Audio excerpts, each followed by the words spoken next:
as part of the propaganda, and in general, there's attacks on you all over the place. There's misinformation. I've read a bunch of things that are, I think, in a systematic way, lying about you, lying about Telegram, from all angles. Why do you get attacked so much by everybody? We're protecting freedom of speech. It's not a way to make a lot of friends. Yeah. Because you would inevitably find yourself in a situation where you would be protecting the freedom of the opposition to the current government in any country to express themselves. And then the initial reaction, and a very basic instinctive reaction of any government, would be to say, oh, our opposition shouldn't be trusted and allowed to express themselves because they're actually are agents of some foreign rival, a geopolitical force that wants to destroy our country. This is something that every authoritarian regime in history used. You take Stalinist Russia or Nazi Germany, Maoist China, they'd always use the same trick. They'd say, we need to limit your freedom of speech because these people who are masquerading as opposition are actually the agents of this other country that wants to take over. That's why, dear citizens, forget about your freedoms. And now increasingly you see similar attempts in free countries.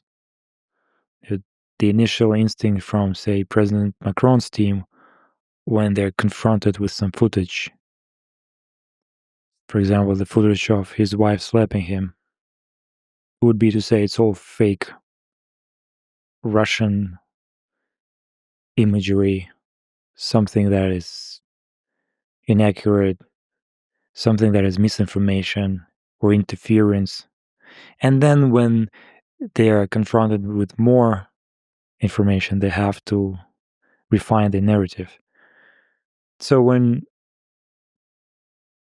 you find yourself in a situation that you're running this platform like Telegram, and then you protect the freedom to express of ideas that don't go in line with the mainstream narrative, you often find yourself in this crossfire when the forces in power will say that you must be working with some foreign government that they don't like. Inevitably, they would say that, oh, if you're protecting these voices, it's not right. They love you when you're protecting the freedom of speech in a country that is far from them, or better yet, in a country that is their geopolitical rival. They praise you for that, but then they have this bipolar attitude when you do the same in their own country. And they say, no, we loved you for protecting freedom of speech, but not here, not in my backyard. We don't need it here. We're all right. We have free press. And then you find yourself in this weird spot that Ukrainians say you work for the Russians say you work for the Ukrainians. And all this schizophrenia is something that we had to deal with for some time, because it's a very easy way to attack you. At some point, you don't understand where it is coming from. Is it our competitors? And we must give credit to our competitors if it's their invention to launch these kind of rumors, because at a certain point they must have realized they can't compete technologically on the product side, so they must do something like this. Or it's just governments launching these rumors, trying to discredit the platform, trying to scare their citizens away from it, because they understand that their power and grip of their own country is in danger as long as they allow a pro-freedom platform to operate. And through all of this, we should say over and over that you are simply preserving the freedom of speech for all people of Earth, no matter what they believe, as long as they don't call for violence and as long as they're not doing some of the criminal activity that we discussed, including terrorist organizing. But other than that, it doesn't matter what they believe, left wing or right wing, you're just preserving their freedom of speech. Do you think people of Ukraine, people of Russia, and people of Iran, people of all over the world understand that, despite the propaganda against you? I think people are smart. Every time I meet somebody from one of these countries you mentioned, in real life, people recognize me in the street, say here in Dubai, they come over, they seem incredibly grateful and understanding.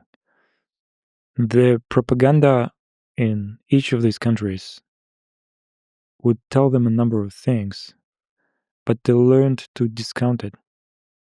That's why they're so happy that Telegram exists, is because the way they can understand the world around them is to receive conflicting, mutually exclusive viewpoints from sources that hate each other and try to understand what really is true, because there's no such thing as an unbiased source of information. When the war in Ukraine started in 2022, I instantly realized Telegram is going to be used to spread propaganda by both sides. And I didn't want Telegram to be used as a tool for war. And I said, and I posted it publicly, I suggested maybe we should just suspend the activity of all politics-related channels in both countries for the time of the war. Maybe we shouldn't have channels in these two countries. And then interestingly, people from both countries revolted against this.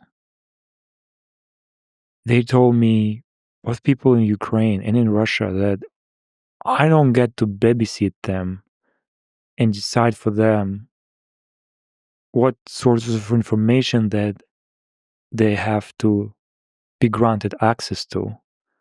They're grown-ups that can make these decisions for themselves. They understand that there is a lot of propaganda. They learn to see through this propaganda. They learn to be able to tell truth from lie. And in this time of war, it was particularly valuable for them to receive as much information as possible, because their relatives, their friends who are getting affected and are still getting affected, they want to understand what was going on. At that moment, I realized people are smart. People get it. People can see through it. If you ask most people in any of these countries, do you agree that access to Telegram should be restricted for whatever reason, they would say no. They hunger to have a voice. They need a voice and they need a place to share their opinion securely.